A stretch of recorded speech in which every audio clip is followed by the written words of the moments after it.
Hey there, good Tuesday morning, guys. Thank you for tuning in for our news update. We want to encourage you to leave some comments and questions as we run through these stories. We selected them because they're the ones that you guys are clicking on, that you're sharing on, that you seem to have a lot of interest in, and we will circle back and have a conversation about your comments and questions at the end of this. We have Brandon running the computer here. We may or may not have Blake with a look at your forecast coming up in a little bit, but we're going to start in Crosby, where Harris County Sheriff's deputies are investigating kind of a weird situation. So they say they got a call to 911 about 4:30 this morning from a gun shop owner who said he opened fire on burglars who fired back and then took off, but he told the dispatcher he thought he hit one of them.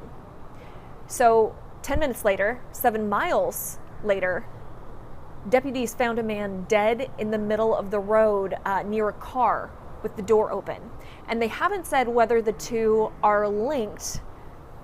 That's something they're working on. We have Michelle Choi. This is up near Crosby. She's out there waiting for more information from deputies, so we'll have an update on KHOU 11 News at noon. I'd also encourage you to check out khou.com because we'll update that story throughout the day. Next up, the wildfires in Australia. The video coming out of Australia is it's incredible. And it is breathtaking in the most heartbreaking way. This is a town called Batlow, completely destroyed. Fire just rushed through it. At this point, firefighters there say they don't know if anyone died in the fires.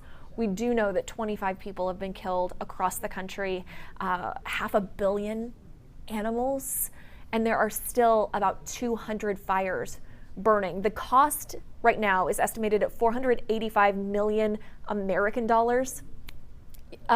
We've sent crews, the U.S. has sent firefighters down there to help. And they did get a little rain, but the forecast calls for conditions to get even worse later this week. So just keep your thoughts and prayers. Keep them going to Australia. We've also got a list on khou.com of vetted options for you to donate, and that includes a place where you can symbolically adopt a koala and kind of take care of it, because so many of those animals have come into care, either burned or just displaced by the fires. Next up, how do I even say that? Obviously, it's been a very stressful couple of days between the U.S. and Iran, right? So stressful, in fact, that Americans flooded the Selective Service website, shutting it down this weekend because so many people were concerned about the draft. I want to run through a couple slides here. We had our Verify team look into this about whether another draft is possible. So here are some things to know. First up, the last military draft ended in the U.S. in 1973. So it's been 45 years. We're talking Vietnam era. There has not been a draft since. Next, this is something that's circulating online about FAFSA. If you completed FAFSA to get scholarships, you were automatically registered for the Selective Service.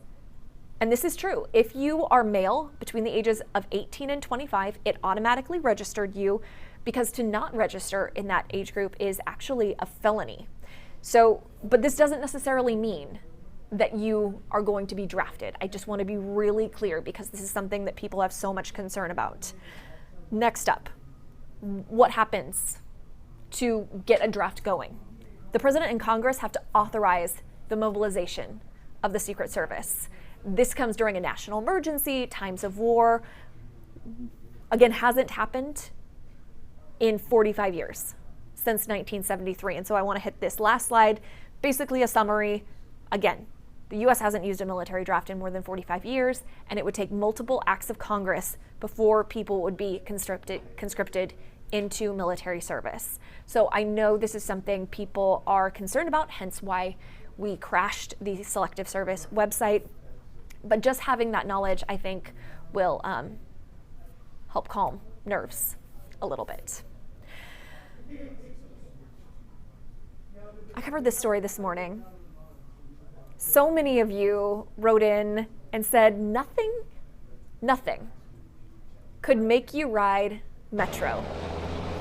even if it were free, even if there were increased routes, nothing.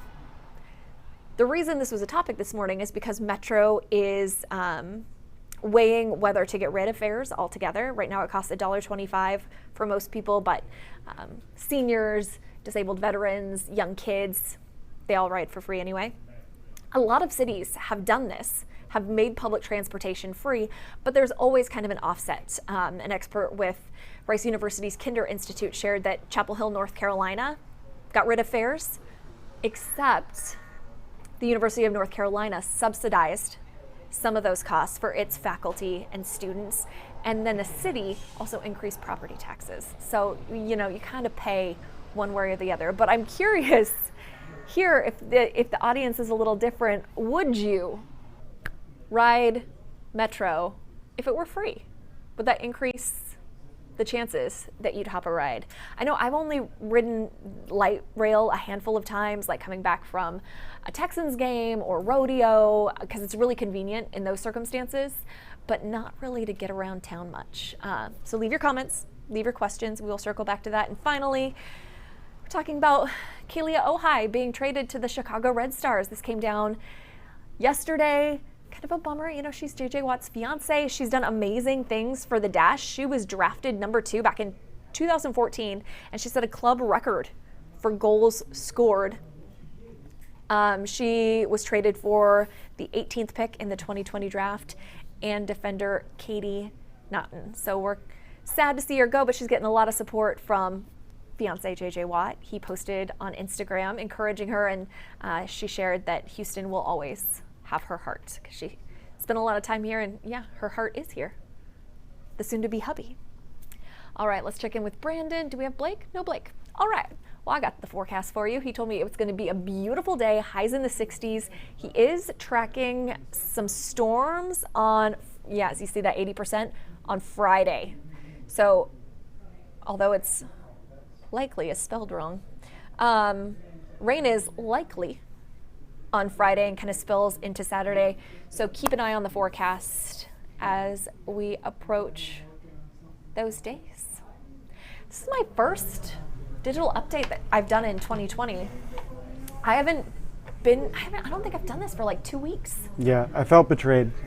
I'm sorry. It's I'm all right. sorry, Brandon. It's all right. It is weird, you know, kind of shaking off the rust. It's interesting because we don't script these. So I'm kind of winging it. I try to memorize as much as I can about each story. And I also want to have a conversation with you about it. I don't want to be reading off something when we're talking, because that's the idea, that we're talking. So it doesn't necessarily, it's not easy, is what I'm trying to say. And I'm done talking, Brandon. All right, well, people are sharing their thoughts. Our big talker today seems to be the Metro story. Like you said, everybody had an opinion earlier. Alan, not a huge fan of Metro. In his opinion, it's a waste of taxpayer money, especially the light rail. But Kristen and Michael would ride for free. Billy's saying, no, if they're desperate, they will Uber. So.